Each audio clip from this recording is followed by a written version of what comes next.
পাকিস্তানের পররাষ্ট্রমন্ত্রী ইশাক দার বলেছেন, ২৯ ও ৩০ মার্চ ইসলামাবাদে বৈঠকে অংশ নিতে সৌদি আরব, তুরস্ক ও মিশরের পররাষ্ট্রমন্ত্রীদের আমন্ত্রণ জানিয়েছে।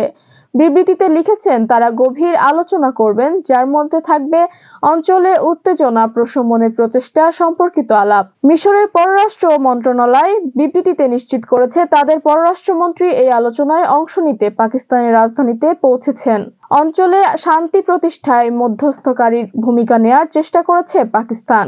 এছাড়া দেশটি যুক্তরাষ্ট্র ও ইরানের মধ্যে বৈঠক আয়োজনের প্রস্তাবও দিয়েছে, যদিও তা অনুষ্ঠিত হবে কিনা এখনো নিশ্চিত করা হয়নি।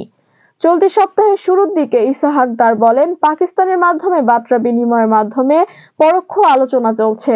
এদিকে পাকিস্তানের প্রধানমন্ত্রী শেহবাজ শরীফ বলেছেন, তিনি ইরানের প্রেসিডেন্ট মাসুদ পেজেশকিয়ানের সঙ্গে বিস্তারিত ফোনালাপ করেছেন। তার ভাষ্য অনুযায়ী কলটি ১ ঘন্টারও বেশি সময় ধরে চলেছে।